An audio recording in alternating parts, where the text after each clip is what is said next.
नमस्कार, मैं अभिषेक कौशिक और आप देख रहे हैं जन प्रहरी मीडिया। चलिए आप भी आज छाती चौड़ी कर लीजिए। हाँ, छाती इसलिए चौड़ी करिए कि आपके प्रधानमंत्री नरेंद्र दामोदर दास मोदी यूनाइटेड नेशन के हेडक्वार्टर में 9वां योग दिवस मनाया। शायद यह पहली बार देश के किसी प्रधानमंत्री ने अंतर्राष्ट्रीय स्तर पर यूनाइटेड नेशन के हेडक्वार्टर में योग दिवस मनाया होगा। आपको बताते चले कि नरेंद्र दामोदर दास मोदी 27 सितंबर 2014 को संयुक्त राष्ट्र संघ में कहा कि यदि योग को अंतर्राष्ट्रीय स्तर पर दर्जा दे दिया जाए, इसे अंतर्राष्ट्रीय योग दिवस के रूप में इसे स्वीकृति दे दी जाए, तो पूरा विश्व, पूरी धरती को एक परिवार के रूप में बांधा जा सकता है, पिरोया जा सकता है और पूरे विश्व को आरोग्य प्रदान किया जा सकता है। भारत की यह योग की परंपरा के लिए, भारत की परंपरा के लिए, भारत की संस्कृति के लिए यह बहुत ही गौरव की बात है।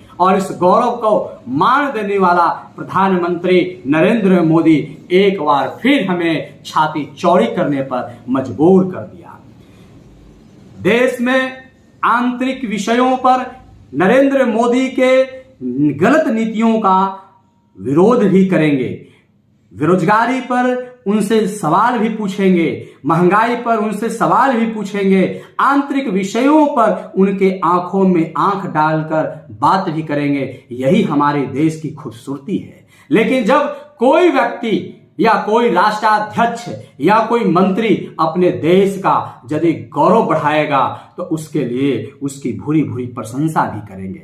आज नरेंद्र दामोदर दास मोदी को इसलिए प्रशंसा भी कर रहे हैं। आप इन तस्वीरों में देखिए कैसे यूनाइटेड नेशन में प्रधानमंत्री नरेंद्र मोदी योग कर रहे हैं और लोगों को भी योग करने के लिए प्रेरित कर रहे हैं। पूरे विश्व को भारतीय परंपरा का संदेश दे रहे हैं, पूरे विश्व को भारतीय सनातन परंपरा का संदेश दे रहे हैं, पूरे विश्व को आरोग्य का संदेश दे रहे हैं। और यह भारत के लिए, यह राष्ट्र के लिए गौरव की बात है। तो छाती आज 56 इंच से भी ज्यादा चौड़ी करने का अवसर है और सभी भारतीयों को इस गौरव का एहसास हो रहा होगा, अनुभव हो रहा होगा। तो मैं आपको पहले बता दूं, 27 सितंबर 2014 को प्रधानमंत्री संयुक्त राष्ट्र संघ में यह प्रस्ताव दिया था। संयुक्त राष्ट्र संघ भी महज 3 माह में ही इस प्रस्ताव को स्वीकार कर लिया और पूरे विश्व में अंतर्राष्ट्रीय योग दिवस मनाए जाने लगा। 21 जून को योग दिवस मनाने लगा या मनाए जाने की परंपरा शुरू हो गई 21 जून 2015 से। इसके पीछे भी एक लॉजिक है, एक तर्क है कि 21 जून को उत्तरी गोलार्ध में सबसे बड़ा दिन होता है और सूर्य उस दिन से दक्षिणायन होने लगता है। इसीलिए ग्रीष्म संक्रांति 21 जून को ग्रीष्म संक्रांति भी मनाया जाता है और यह दिन अध्यात्म के लिए विशेष दिवस माना जाता है।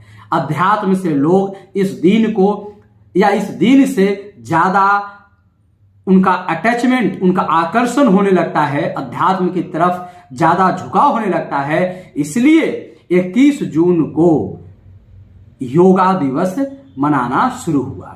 योग का मतलब ही होता है जोड़ना, शरीर को मन से जोड़ना, मन को आत्मा से जोड़ना, आत्मा को परमात्मा से जोड़ना और इस तरह से पूरे विश्व को, पूरी धरती को एक परिवार के रूप में जोड़ना। यह परिकल्पना योग की है। योग भारतीय परंपराओं का, भारतीय आरोग्य परंपराओं का, भारतीय संस्कृतियों का एक अद्भुत और अद्वितीय शैली परंपरा रही है और इसका मान प्रधानमंत्री नरेंद्र दामोदर दास मोदी ने बढ़ाया। निरंतर अपने कामों से अंतर्राष्ट्रीय विषयों पर नरेंद्र दामोदर दास मोदी ने कई ऐसे काम किए हैं जिससे कि भारत का मान बढ़ा है, सम्मान बढ़ा है। तो आप भी आज एक बार फिर से अपनी छाती चौड़ी कर लीजिए और जन प्रहरी के साथ साथ पूरे बिहार वासियों के साथ साथ पूरे देशवासियों के तरफ से नरेंद्र दामोदर दास मोदी को ऐसे कारनामों के लिए ढेर सारी शुभकामना। आप अपनी प्रतिक्रिया कमेंट बॉक्स में जरूर दीजिएगा। आप सबको सादर प्रणाम। जय हिंद।